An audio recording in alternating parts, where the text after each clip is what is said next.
we have next round panelists are there. So, thank you, AISA team, asking me to be part of this deliberations. Madam Chair, these are our colleagues after the AISA, friends, student friends. When we go through the literature of Ambedkar, particularly when you ask me to speak on constitutional morality, how relevant Ambedkar in contemporary times when it comes to democracy, parliamentary democracy, constitutionalism, rights, following up, many kinds of things. That is where his ideas are living amongst us, and it becomes relevant when we talk about dictatorship, when we talk about political autocracy, which we are experiencing in contemporary India. So, long back, when in 1952, after we adopting the democracy as a form, parliamentary democracy as a form of governance, he was warning, because he already sensed that there is something wrong going on, and therefore we need to be very cautious when it comes to how to make a successful, the conditions. There are certain conditions which are very important for parliamentary democracy to be successful in this hierarchical, society, multiple hierarchies. Could be caste, class, gender, ethnic, different kinds of hierarchies. And one thing which strikes me, whenever I was just, going through this before coming. If Ambedkar would have been alive, though his ideas are alive, what would have been he said today? He made a very interesting comment when it comes to, he gave a lot of examples of Athenian democracy, how, things went on, how democracy keeps on changing time to time based on certain conditions, things. And at one point of time, he says, I quote him, today what is the purpose of the democracy? He says, the purpose of modern democracy is not so much to put a curb on an autocratic king, let me repeat, not to put curb on an autocratic king, but to bring about the welfare of the people. Now, how do we see if Ambedkar would have alive today? He would have made both the things. Not only just, not to, by ignoring, he said that, not to put curb on autocratic king, but here, I would bring that, he would have certainly said that we need to put curb on the autocratic king and also the welfare.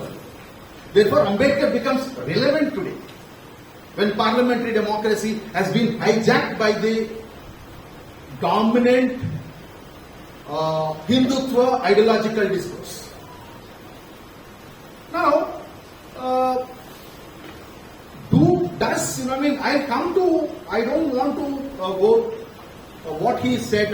There are 5 conditions, but the last condition, which is he spoke about constitutional morality. I'll come to that later. But before that, couple of minutes, which I would like to focus on, the contemporary rulers. What is this constitutional morality? Does the rulers of the country today are moral? They are morally fit to govern the country. Or if they are not fit, that means somewhere they are not even, morally conscious to make constitutional much more accountable, and that is what we are witnessing. The entire constitutionalism is under severe threat. Yesterday I was going through one of Narendra Modi's speech. He said, कोई भी बोलने दीजिए, संविधान को कोई नहीं बदल सकता है. Even Ambedkar would come and tell to us that we need to change the constitution. We will not change the constitution. That means you have somewhere that idea to change the constitution, which you cannot, and he knows it, So this morality, how many rulers have this moral courage and conviction to the constitution that has been framed to establish a democratic, egalitarian values in an undemocratic society or hierarchically constructed society. Now I'll come directly to the point, because there is no point in moving around.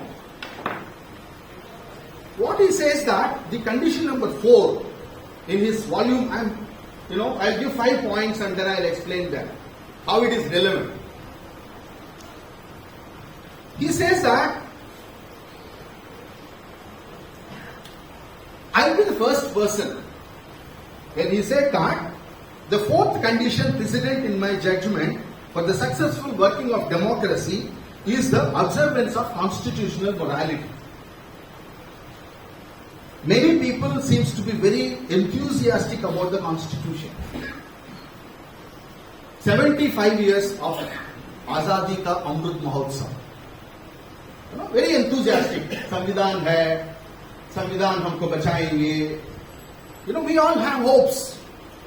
Ambedkar also had a hope, and they built this, they have made this constitution, but he also had a sense of, fear that if this constitutional morality, if it misses the track, what will happen? And he said that I'll be the first person to join to burn it until unless we don't address the social and economic inequalities, aspects that need to be achieved.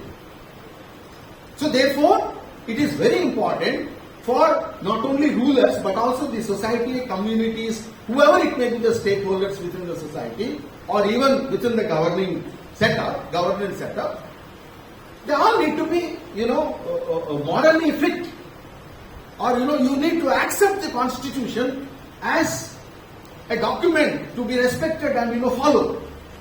So the question is, the rulers, even at that point of time, we have seen worst dictators, 1970 dictatorship, and 2024 dictatorship. None more, it's not less, but conditions were different. So both these kind of autocratic rule is nothing but somewhere diverting the constitutional values. And he said that constitution is the skeleton, and we need to fill flesh. And he cites a very interesting example about Washington.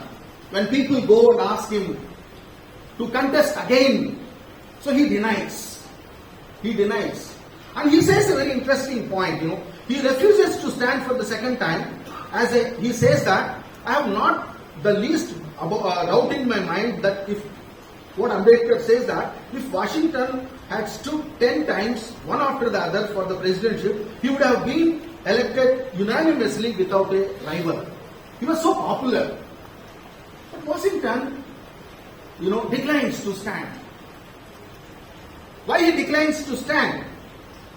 When Washington was asked why he declined to stand, he says that, my dear people, do we have such kind of leaders today who are aspiring for 404 seats third time, who want to become dictators? ये तो सिर्फ trailer है और बाकी है cinema. मतलब ये क्या है? मतलब are you going to completely change? There would be a complete U-turn. In what sense you are cautioning to the society? Washington tells to the people, he says, you have forgotten the purpose for which we made this constitution. The present rulers doesn't know the value of the constitution. Perhaps they might have not even read the first page of the constitution. Do they have moral courage or moral conviction to rule this country? So, to continue that, we made this constitution because we did not want a hereditary monarchy. What we are witnessing, even democratic parliamentary system, we also have hereditary monarchies. Those who question this hereditary monarchy is also being followed the same footsteps. If you see the candidates who are contesting in this election, you can see that how hereditary becomes a significant, reference to the elected, democratic system, or maybe electoral politics. So he then, and we did not want a hereditary ruler or a dictator. He says, we don't want a hereditary ruler or a dictator. We had hereditary rule and we are witnessing dictator. See how, even after 75 years, almost, hereditary rulers and also the dictator, both we have witnessed. Our generation has witnessed both these kind of, rulers. So therefore, what he says that we should not get into despair when people come and emotionally say that, because 404 का एक emotion है, कल वो भाषण दे रहा था ना, ये इतना लोगों का भावनाओं पे, well 85% of Indians are non-vegetarians, भाई 15% लोग भावना, कौन सा किस्सा है ये? Though we respect, minority, numerical wise minority of vegetarians. So ये भावना जो है ना, ये इमोशन है. So what Washington says that, you may come and ask, I don't want to get into the trap of your emotion, so that I will stand again. So therefore hereditary rule and dictatorship should not repeat. Therefore once people become, more thirst, power thirst, hunger, what we are witnessing today is what? You don't have value towards the human life. People abuse you within the floors where they are sitting today. And then, while continuing, he gives different examples which I don't want to go, but there are a couple of things which he says. There is another thing which Ambedkar, I quote Ambedkar, I think it is very necessary in the working of a democracy. And it is this, that in the name of democracy, there must be no tyranny of the majority over the minority. Madam भी बोल रहा था. The tyranny of the घमंड जो है 303 का, शायद वो कम होने वाला ही है, वो अलग बात है. तो हम कम करना ही है. जो majoritarian जो घमंड है, that you try to completely ignore the presence of the minority. And also, Ambedkar gives his own experience when he was in Bombay Legislative Council. I don't want to go into all these details. But what he says that, not only, in the context of representations and the representative minorities in the floor, or maybe within the floor, but if we bring, all kinds of, minorities, what kinds of, the majoritarian dominance which dictates whether anything for that matter, which we are witnessing. But what he was mentioning about that, when a minister objects about the adjournment, whatever the parliamentary proceedings, let me put it in simple language. Any parliamentary proceedings about adjournments and many other things, what we have witnessed is, for the first time in the parliamentary Indian history of, post-Indian history, parliamentary functioning, that more than 140 MPs has been just simply thrown out, just to pass their laws, What kind of democracy? Do they really have morality to call themselves as the representatives of democracy? सबसे बड़ा देश का, विश्व का एक बहुत बड़ा, वो क्या है, वो डेमोक्रेसी को क्या बोलते हैं हिंदी में, लोकतंत्र. बोलने के लिए बहुत अच्छा है ना, वो झूठ बोलना बहुत सीख लिया, 10 साल से बहुत झूठ सीख लिया मैं भी, किस तरीके से झूठ बोलना 10 साल से. ठीक है, तो ये जो जिस तरीका से आप वो एक you are trying to build a sense of so therefore what he says that any kind of this what happens is that these minorities develop contempt for parliamentary people and develop a revolutionary spirit something unconstitutional. You know, the 140 MPs जो है वो कितना ideologically committed है, कितना constitutionally committed है, वो that is a secondary thing. But the thing what is very important is that the discontent which they develop or the unconstitutional methods which they might fall into is a very important. So therefore one needs to be very careful. And he was cautioning that it is therefore necessary that when democracy is working, the majority on which it is based must not act in a tyrannical manner. It is a tyranny. What we are witnessing is a tyranny. And you know, the struggle will keep on going. Therefore, Ambedkar in 1952 cautioned, we need to protect this democracy. Today we are sitting here, we are deliberating. There are many other groups, many other organizations are there who are ready to protect this. Who will keep on protecting the constitution and democratic values. And 2 points is that the last 2 points. One other point which he referred that for the Ambedkar, the democracy does require the functioning of a moral order in society. Are we morally enough to question ourselves first and also to question the wrong that is happening in front of our eyes? A moral, further he says that somehow our political scientists, he questioned the entire political scientists, how they failed about not to theorize the moral, constitutional morality in detail. And what he says that, I quote him, to my mind, it is an astounding proposition. After all, in democracy, what happens? Democracy is spoken of as a free government. And what do we mean by free government? Free government means that in vast aspects of social life, people are left free to carry on without interference of law. Or if law has to be made, then the lawmakers expects that society will have enough morality in it to make the law a success. You may have a number of laws, but the society need to accept those laws. And if society doesn't have moral to accept that laws, no law can be a successful law.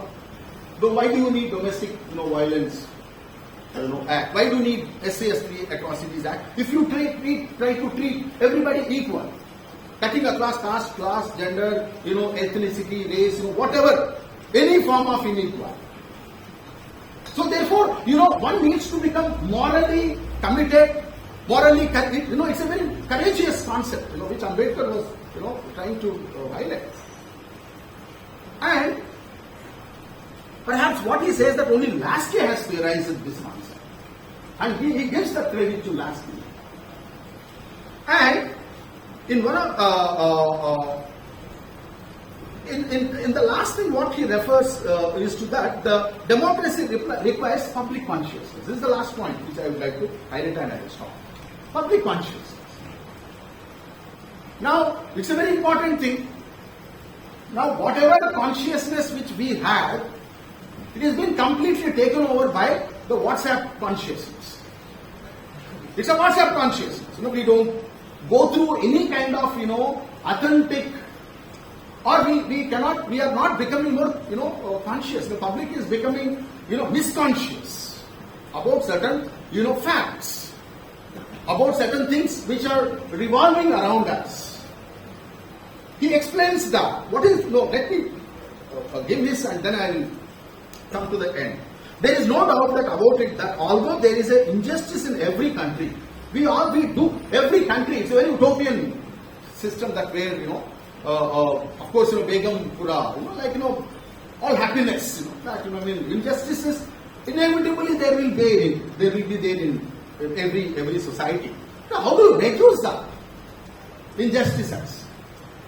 And he talks about Indians facing this injustice in South Africa. He brings example, he theorizes every point what he said by quoting the examples which were going around, and he tried to connect those examples with what is happening in the at that point of time and how it is relevant even now. When you are talking about, discrimination or, injustices in South Africa, he says that, do we really question those injustices in Indian villages? What is happening? Could be violence, caste violence, and it could be within the family, gender-based violence, rape, abuse, or even killing, lynching for that matter, hate for that matter. So this public consciousness is so important to protect the constitutional values was a major concern for Ambedkar. So therefore, our consciousness need to be questioned every wrong that happens which around us. If we don't question, that means we are part of that injustice. If we don't question, that means we are part of that injustice. Silence. The politics of presence is very important. The politics of silence is very dangerous. Many times I told, in a number of folks. So therefore, this is the result. What is called, where public consciousness is very important. He gives that, what he says, you must remember that democracy is not a plant which grows everywhere. And he says that it has grown up in Egypt.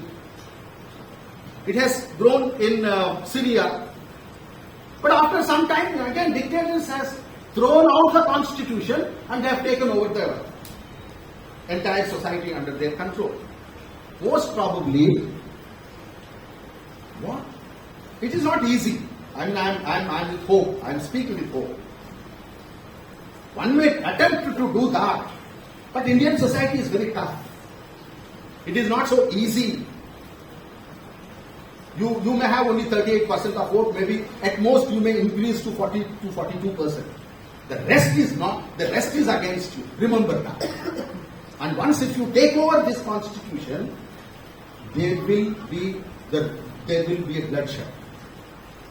I see that, there will be a civil war. There will be communities who rebel against these, autocratic, rulers. And therefore, what I would like to conclude here is that Ambedkar is relevant. His idea of the constitutional morality is, much more, relevant in contemporary times. One small request to all of you. We don't have much time. I hope, my dear friends, people don't mind if I say something in a very rude manner. Yes, first of all, I thought Himanshu called me thrice. I said many people know I am not willing to speak on any platform. But again, friends, for the past 1 year I am doing this. We don't have much time. हमारा पास सिर्फ 40 दिन बचा है. सिर्फ 40 दिन बचा है ये डेमोक्रेसी को बचाने. हम क्या कर सकते हैं? खुद ही सवाल कर लीजिए. प्लीज, जो वो लोग जाके हमारा गांव में दलित लोगों को, पिछड़े लोगों को और गरीब लोगों को जाके उन्होंने उसका वोट छीन रहा है, तो हम क्या विश्वविद्यालय में बैठ के ऐसे भाषणबाजी करें? Sorry, this is not time for lectures. Let us go back to villages. Please, my request. Let us go back to villages. Let us protect democracy. Let us protect the constitution. At least let us attempt. Let us attempt. भाई सफल होंगे नहीं होंगे अलग बात. So my request is, let us quit all these study tables, libraries, भाषणबाजीज. Let us go. At least एक 100 लोगों से बात कर लो, कुछ फर्क हो. नहीं तो ये जो कॉन्स्टिट्यूशनल मॉरलिटी और नॉट मॉरल पब्लिक कॉन्शियसनेस का एक कमी पड़ जाए. Thank you so much for asking me to come and speak.